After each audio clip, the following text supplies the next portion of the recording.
गणित भाग 2 घटकाचे नाव आहे महत्व मापन आणि या उपघटकाचे नाव आहे इष्टका चित्तीचे पृष्ठफळ। आपल्याला आता काही वस्तूचे निरीक्षण करायचं आहे आणि ते शोधायचं आहे।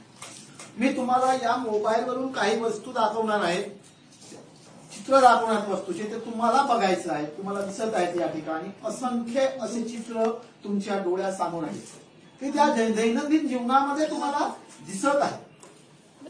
दिसलं सगळ्यांना? त्याचं निरीक्षण करायचं आहे आणि आपल्याला निरीक्षण करून शोधायचं आहे। मी दुसरा चित्र दाखवतो।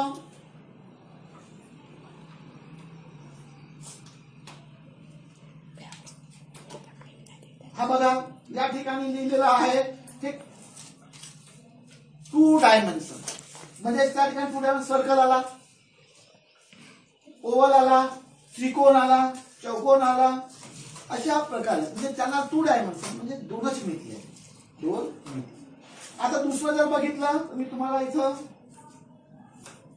3 मितीय आकृती दाखवू शकतो तुम्हाला। आता पहा 3D शेप असं लिहिलाय म्हणजे 3 डायमेन्शन शेप। त्या ठिकाणी किती आहे? हाईट आहे म्हणजे उंची आहे, विड्थ आहे, रुंदी आहे आणि त्याची खोली सुद्धा आहे, बरोबर आहे। मग या ठिकाणी तुम्ही आकृत्या बघा, क्यूब दिसतोय, क्यूबाइड दिसतोय, म्हणजे इष्टका क्यूब म्हणजे इष्टकाची तुम्हाला क्यूबाइड दिसत आहे, घन दिसत आहे, घनाकृती दिसत आहे, इष्टकाची ती सुद्धा दिसत आहे। असंख्य प्रकारच्या आकृत्या या ठिकाणी दिसत आहेत।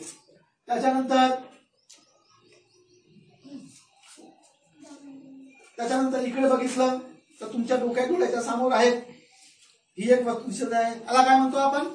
चेंडू म्हणतो। काय म्हणतो? चेंडू। याला का म्हणणार आपण? याचा आकार कसा आहे? गोलाकार। कसा आहे? दुसरीकडे बघितलं, हा कसा दिसतो तुम्हाला? पाईप, बरोबर आहे। तुमच्या घरी सिलेंडर सुद्धा आहे, आपल्याकडे पेन सुद्धा आहे, आम्हाला पेन आहे, हा सुद्धा आहे। मग याचा आकार कसा असेल? हा लंब उत्तरचित्ती आकाराचा असेल। कोणता? उत्तरचित्ती आकाराचा आहे। त्याच्यानंतर बघितलं हे टोपी दिसते तुम्हाला, याला कुल्फीच्या आकाराचा आपण केलेला आहे। त्याचा आकार याला काय म्हणणार आपण? तर शंकू म्हणतो। काय म्हणतो आपण? शंकू। आता याला काय म्हणतात? डस्टर। काय म्हणतात त्याला? डस्टर, बरोबर आहे, डस्टर। हे काय आहे? बांगडी आहे, तुमच्या प्रकारचे रिंग आहे। कसा आहे? कसा आकार आहे याचा? वर्तुळ। काय आहे? वर्तुळाकार आकार आहे। त्यानंतर आपण बघितलं तर हा काय आहे? डब्बा। याला काय काय आहे डब्याला? लांबी, रुंदी आणि उंची। लांबी, रुंदी आणि म्हणजे किती मिती आकृती झाली? हे 3 मिती। मग हा काय आहे? पुन्हा बॉक्स साइड डब्बा आहे, ठीक आहे। आता या बॉक्सचा विचार केला आपण तर दिसला तुम्हाला बॉक्स? मग नंतर विचारणार की याच्यामधला आपण माझ्या प्रश्नाचे उत्तर तुम्हाला द्यायला तुम्ही काय शोधलं? हा बॉक्स आहे ना, याला काय आहे? लांबी, रुंदी आणि उंची। काय आहे? लांबी, रुंदी, उंची। याला काय आहे? लांबी, रुंदी आणि उंची। यामध्ये जर आपण आकृत्या बघितलं तर मी पुन्हा मोबाईल मध्ये तुम्हाला आकृत्या दाखवू शकतो मी की आपल्याजवळ शेप आहे, त्या शेपनुसार तुम्हाला बघा ही आकृती दिसत आहे। तुम्हाला काय दिसत आहे? वीट आहे। विटेचा आकार कसा आहे? तुम्ही जे घर बांधता त्या घराला विटा असतात, त्या विटेचा आकार कसा असतो तुम्हाला माहित आहे। त्याला लांबी, रुंदी आणि उंची असतो। त्याच्यानंतर माचीची डब्बी आहे, तुमची पुस्तक सुद्धा आहे आणि जॉमेट्रिक बॉक्स सुद्धा आहे। तर ह्या प्रकारच्या ज्या आकृत्या असतात या आकृत्यांना कोणत्या आकृत्या, कशाची आकृती आहे? याला काय म्हणणार आपण? त्रिमितीय आकृती। आणखी आता इथं सांगितलं इष्टका चित्ती, म्हणजे अशा प्रकारच्या आकृत्याला काय म्हणतो आपण? इष्टका चित्ती, त्रिमितीय इष्टका चित्ती। तर आज आपण बघणार आहोत इष्टका चित्ती। इष्टका चित्ती। मग इष्टका चित्तीचे काय बघणार आहोत? तर पुष्ठफळ। पुष्ठफळ म्हटलं तर त्या ठिकाणी 2 प्रकारचे, एक उभे पुष्ठफळ आणि एक एकूण पृष्ठफळ.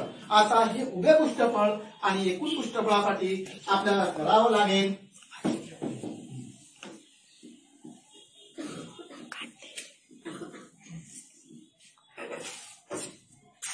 व्याख्या व सिद्धता. व्याख्या व सिद्धता त्याला इंग्लिश मध्ये म्हटलं जाते डिफाईन अँड प्रूफ. काय म्हटलं जाते? Define and proof. तर आपल्याला डिफाईन करायचं आहे की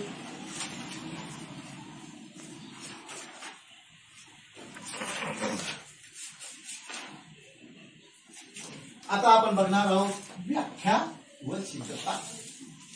व्याख्या व सिद्धता.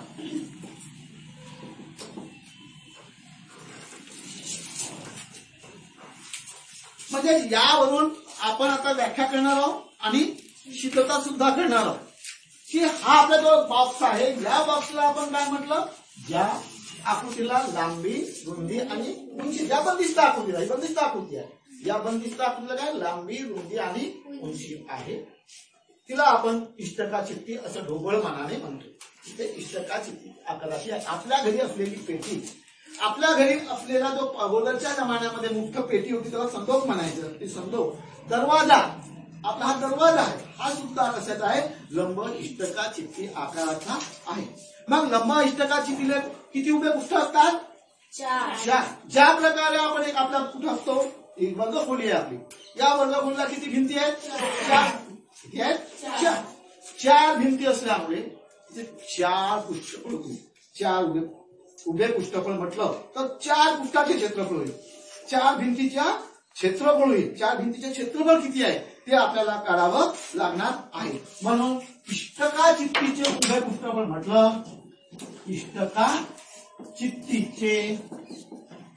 उभे पृष्ठफळ, उभे पृष्ठफळ बरोबर 4 ढोबळमानाने 4 पृष्ठाचे क्षेत्रफळ, 4 पृष्ठाचे क्षेत्रफळ, पृष्ठाचे क्षेत्रफळ. आता 4 पृष्ठाचे क्षेत्रफळ म्हणजे आता आपण विचार केलं, या बॉक्सचा जर विचार केला आपण, या बॉक्सला किती पृष्ठ आहेत म्हटलं आपण? 6 पृष्ठ आहेत. पण उभे किती आहेत? 1, 2, 3 आणि 4. मग उभे पृष्ठफळ म्हटलं तर या 4 पृष्ठाचे आपल्याला काय घ्यावं लागेल? क्षेत्रफळ घ्यावं लागणार आहे. आणि 4 पृष्ठाचे उभे पृष्ठ क्षेत्रफळ म्हणजे पहिला होईल, पहिला याच्या घेतलं तर L गुणिला S. नंबर 1 दिला मी, L गुणिला X. नंबर 2 गेलं पृष्ठ. नंबर 3, नंबर 4 याला दिलेला आहे. नंबर 5 आणि नंबर 6 अशा प्रकारचे आपण त्याच्या 6 पृष्ठाला नाव दिलेलं आहे. तर पहिला जो पृष्ठ आहे त्याला लिहिणार, याचं क्षेत्रफळ म्हटलं आपल्याला माहित आहे. तो आयताकृती दिसते बघा. आयताचं क्षेत्रफळ बरोबर काय असते? लांबी गुणिला रुंदी. पण इथं लांबी आहे का? नाही. लांबी आणि काय आहे? उंची. आणि म्हणून आपण लिहिणार पहिल्या ठिकाणी L गुणिला H. हा पहिला पृष्ठ झाला. ठीक आहे. दुसऱ्या पृष्ठाकडे वळलो, हा दुसरा पृष्ठ आला, त्याचं काय येणार? B गुणिला H. तिसऱ्याचा जर विचार केला तर काय होईल? L गुणिला H. L गुणिला H प्लस चौथ्याचा जर आपण विचार केला तर असं दिसेल B गुणिला H. B गुणिला H. झालं. आता या ठिकाणी आपल्याला बघावं लागेल तर प्रत्येक ठिकाणी H कॉमन दिसतो. प्रत्येक ठिकाणी काय दिसतो? H कॉमन दिसतो. पुन्हा काय कॉमन दिसतं ते बघावं लागणार आहे. इथे L गुणिला H. L किती आलेला आहे? 2. पण आपण लिहितो 2 L गुणिला H प्लस B गुणिला H किती आलेला आहे? 2 आलेला आहे. 2 गुणिला B गुणिला H. बरोबर आहे. त्याच्यानंतर बघणार इथं 2 कॉमन आहे. तर आपण 2 बाहेर काढलं इथं येणार आहे L गुणिला H अधिक B गुणिला H. बरोबर आहे. पुन्हा या ठिकाणी बघितलं तर काय दिसून येईल आपल्याला? H कॉमन आहे, H सामायिक आहे. मग L अधिक B गुणिला काय ना H. आणि म्हणजे आपल्याला जो सूत्र लिहावं लागणार आहे तो सूत्र होईल इष्टका चित्तीचे उभे पृष्ठफळ बरोबर 2 गुणिला L अधिक B गुणिला H.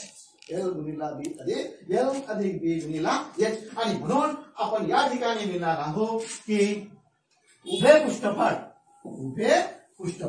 बरोबर 2 गुणिला L अधिक B गुणिला H. बरोबर आहे. आणि म्हणजे जर मराठीत लिहायचं असेल तर लिहिणार 2 लांबी अधिक रुंदी गुणिला उंची. आणि म्हणजे इष्टका चित्तीचे उभे पृष्ठफळ म्हणजे 2 गुणिला लांबी अधिक रुंदी गुणिला उंची. यानंतर आपण बघणार आहोत इष्टका चित्तीचे एकूण पृष्ठफळ. उभे पृष्ठफळ झालं. आता आपण या ठिकाणी बघणार आहोत इष्टका चित्तीचे एकूण पृष्ठफळ. कोणता? आता एकूण पृष्ठफळ.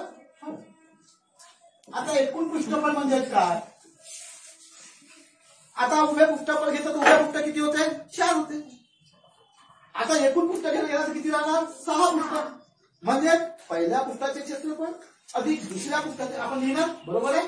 पहिल्या पृष्ठाचे क्षेत्रफळ अधिक दुसऱ्या पृष्ठाचे क्षेत्रफळ अधिक तिसऱ्या पृष्ठाचे क्षेत्रफळ अधिक चौथ्या पृष्ठाचे क्षेत्रफळ अधिक 5व्या पृष्ठाचे क्षेत्रफळ अधिक 6व्या पृष्ठाचे क्षेत्रफळ.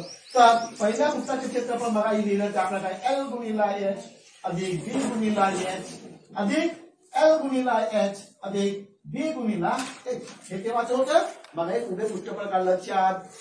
4 पृष्ठाचे क्षेत्रफळ लिहिलं होतं आपण ते. आणि त्याच्यानंतर आपल्याला कोणते पृष्ठ राहिले? 2. एक खालच्या आणि एक वरच्या. एक 5 नंबरचा आणि एक 6 नंबर. 5व्या नंबरच्या पृष्ठाचे क्षेत्रफळ येणार आहे लांबी गुणिला रुंदी L गुणिला B अधिक पुन्हा वरच्या L गुणिला B L गुणिला B. याच्यानंतर पुन्हा त्याच प्रकारे आपण याची काय करणार? कामं आहेत का बघणार.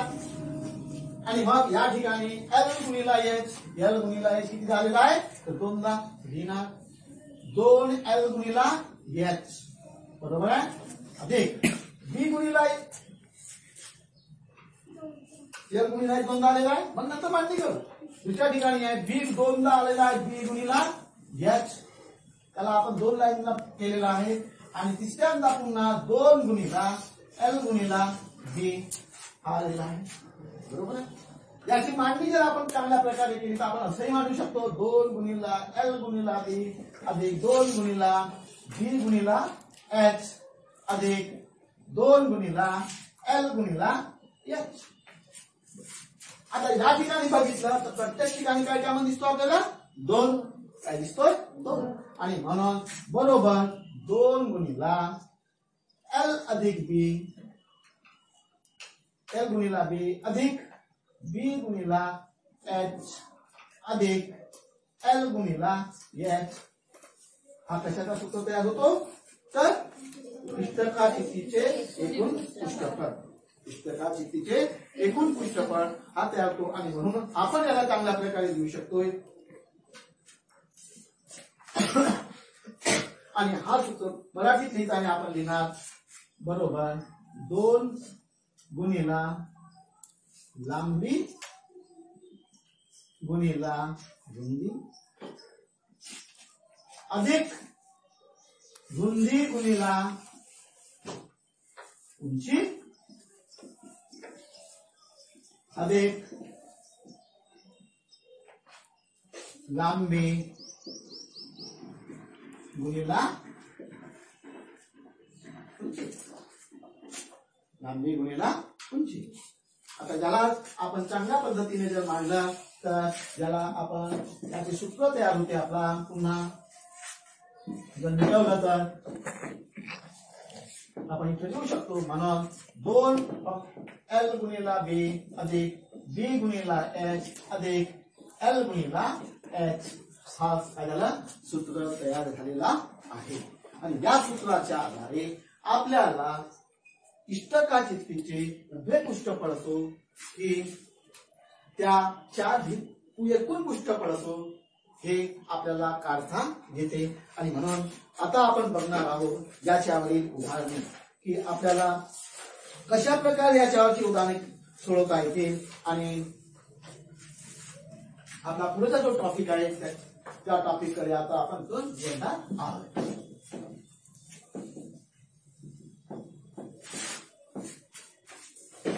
उपयोजन व मूल्यमापन. उपयोजन व मूल्यमापन हा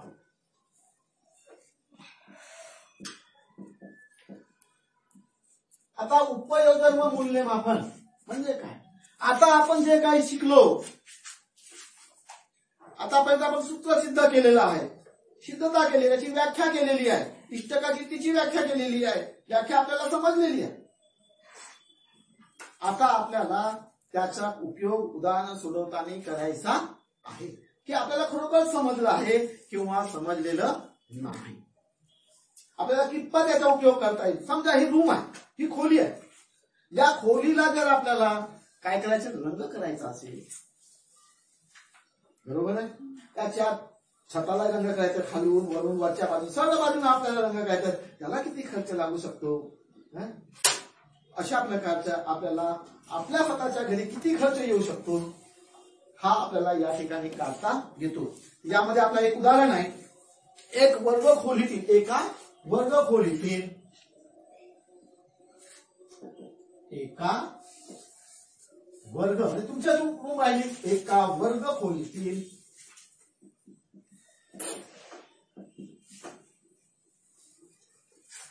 आयताकृती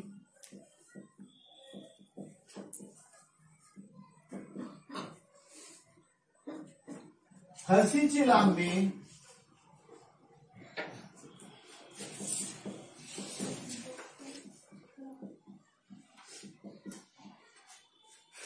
54 सेंटीमीटर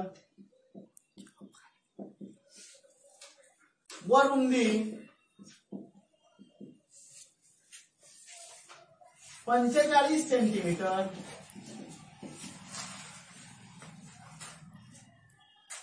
आहे. त्या वर्ग खोलीची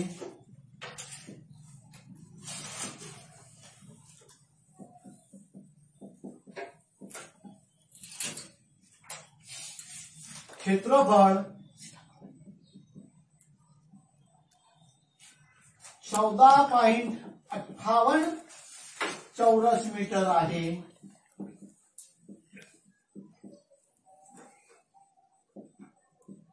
तर त्या वर्ग खोली करता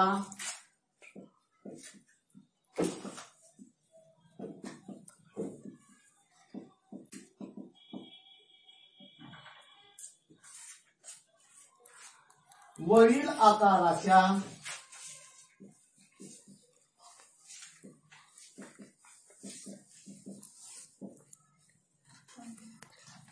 किती फरशा लागतील.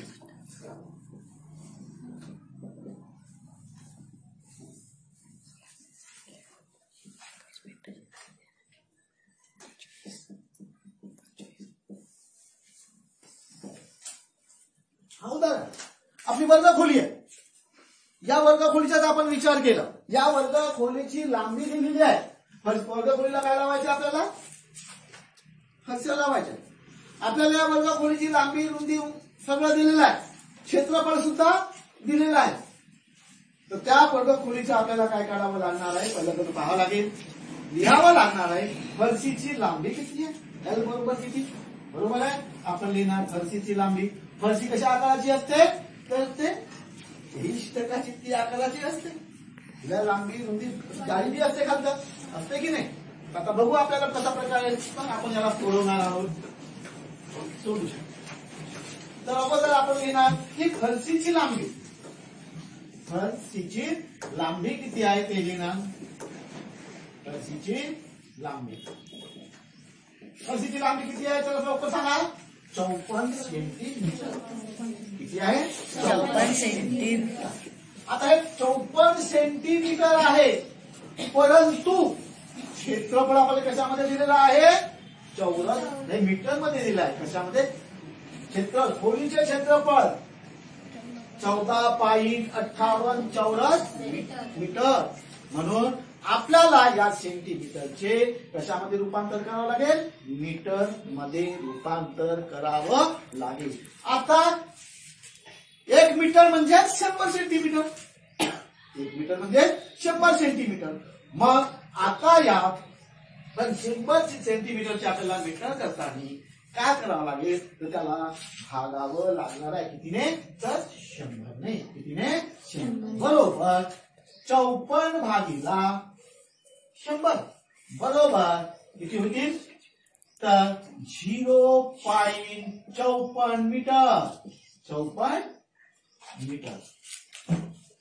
पुढचा भाग फरशीची काय घेणार आपण? रुंदी घेणार आहोत. बरोबर आहे. मग फरशीची रुंदी घेऊ.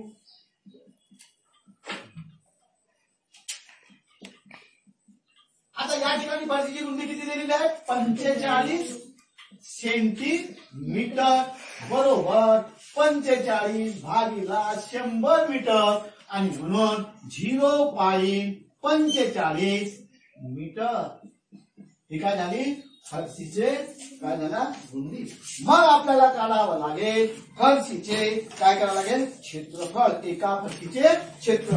आणि म्हणून एका फरशीचे क्षेत्रफळ. एका फरशीचे क्षेत्रफळ. आता एका फरशीचे क्षेत्रफळ म्हणजे काय राहणार आहे? लांबी गुणिला रुंदी. परंतु या लांबी गुणिला रुंदी. आणि मग याची लांबी आहे 0.54 गुणिला 0.45. या मीटर घेऊ ना आपण. 0.45 मीटर. बरोबर त्याचा गुणाकार केलं.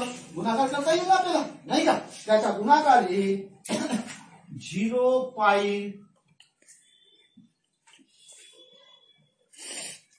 किती कोण देऊ शकते चला लवकर? चला करा लवकर. लवकर 54.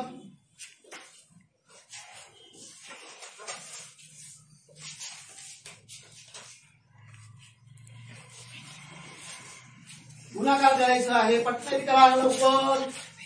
0.54 गुणिला 0.45. कशा प्रकारे करू शकता? 5/24 शून्य. हातचे आले 2 ठेवतो. 4×5 20.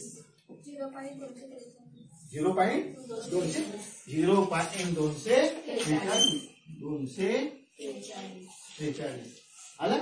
आणि त्यानंतर आपण काय करणार? चौरस मीटर. चौरस मीटर. आपण पुन्हा लिहिणार आहोत की लागणाऱ्या एकूण फरशा. लागणाऱ्या फरशाची संख्या म्हणून लिहिणार लागणाऱ्या एकूण फरशांची संख्या.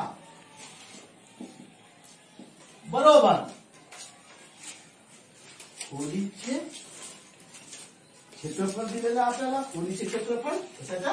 खोलीचे क्षेत्रफळ. खोलीचे क्षेत्रफळ. बरोबर आहे. खोलीचे क्षेत्रफळ भागीला फरशीचे क्षेत्रफळ.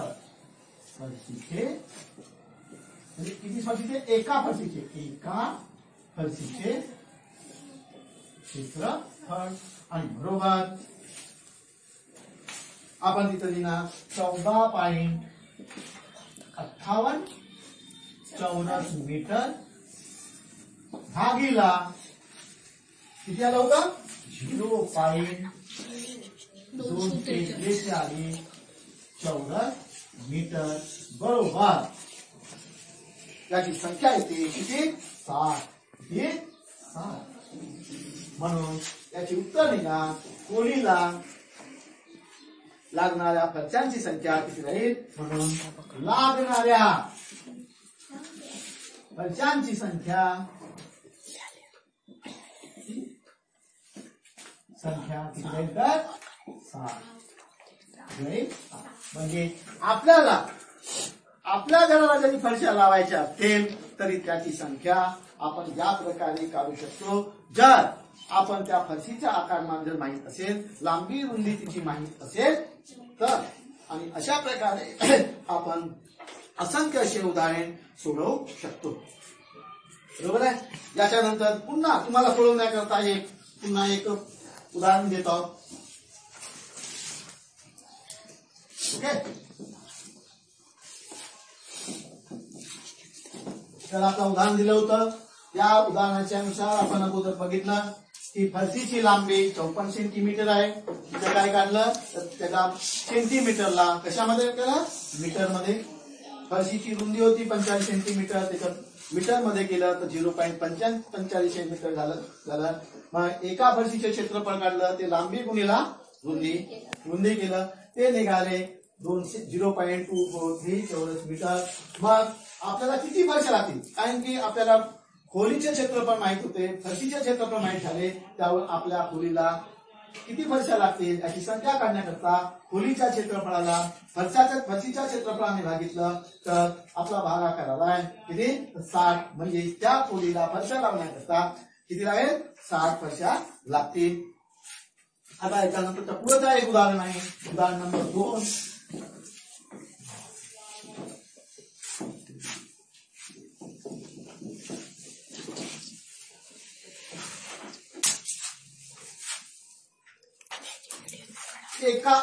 एका आरशासाठीच्या काचेची लांबी उदाहरण नंबर 2 आहे एका आरशासाठी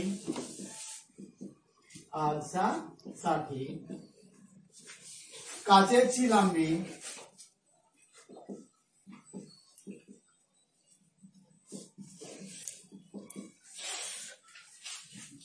4 फूट व रुंदी 1 फूट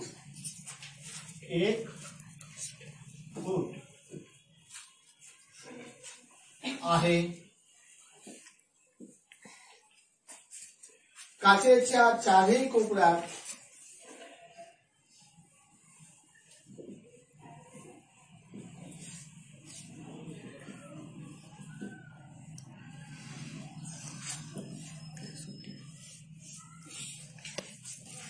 एक चतुर्थांश फूट त्रिज्या घेऊन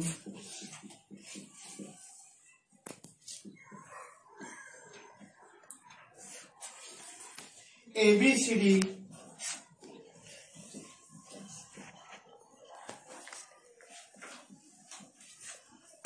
या बिंदूतून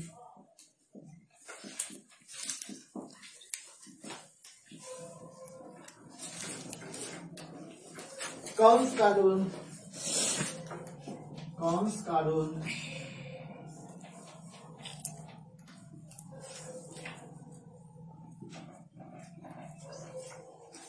काच कापली आहे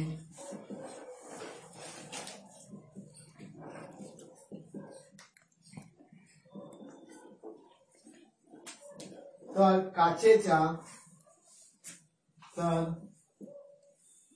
काचेच्या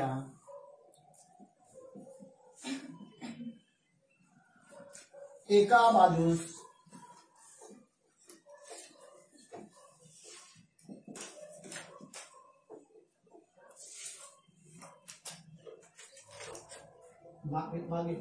मागे पारा लावण्यासाठी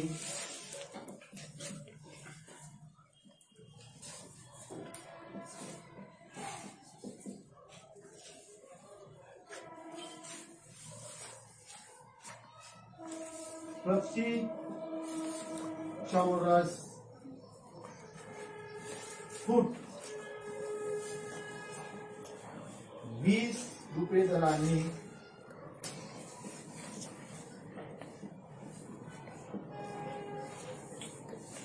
किती खर्च येईल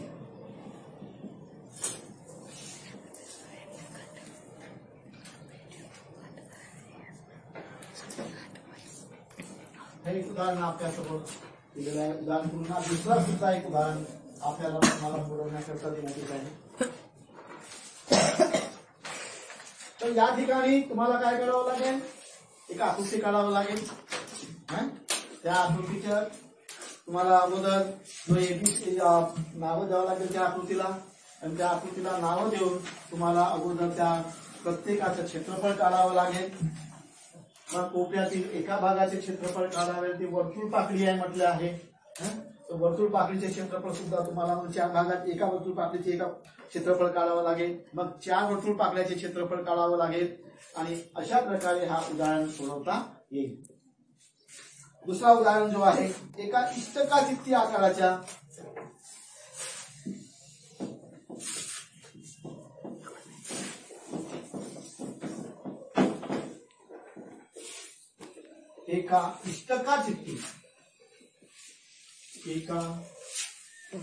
इष्टकाचित्ती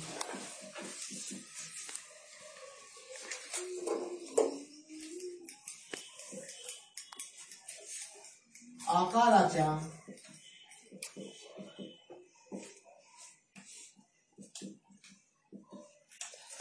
खोलीची लांबी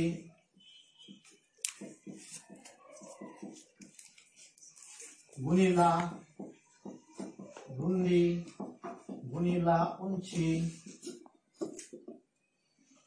ही 5 मीटर गुणिला 4 मीटर गुणिला 3 मीटर असून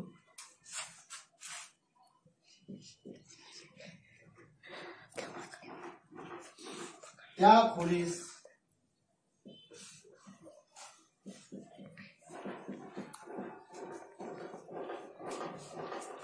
2.5 मीटर गुणिला 1 मीटर चा एक दरवाजा,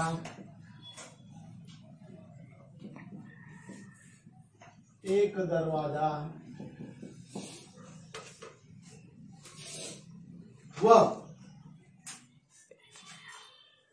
आणि 2 मीटर गुणिला 1 मीटर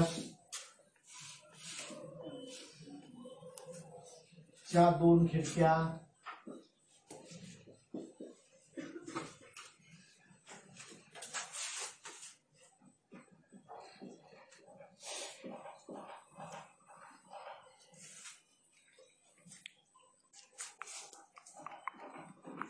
आहेत. खालील खोलीस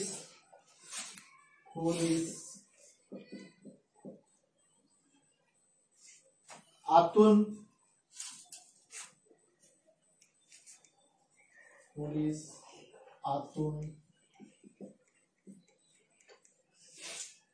खिडक्या व दरवाजा व छत सोडून, खिडक्या दरवाजा व छत सोडून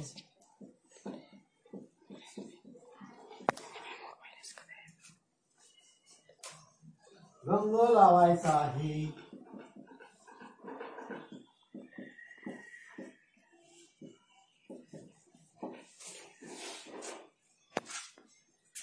दर चौरस मीटर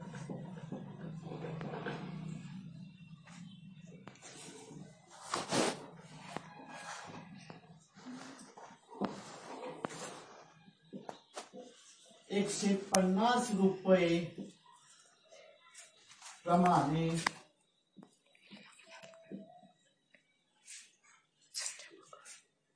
पोलीस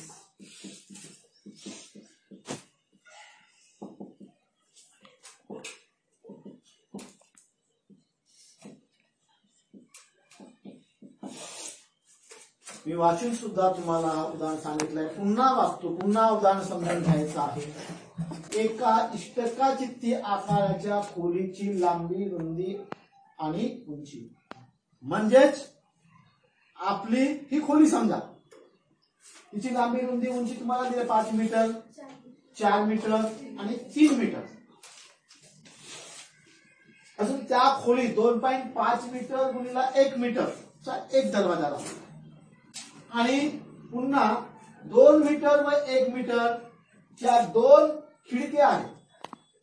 तर खोलीस आतून, फक्त खोलीस आतून छत सोडून व खिडक्या सोडून दरवाजा सोडून रंग लावायचा आहे.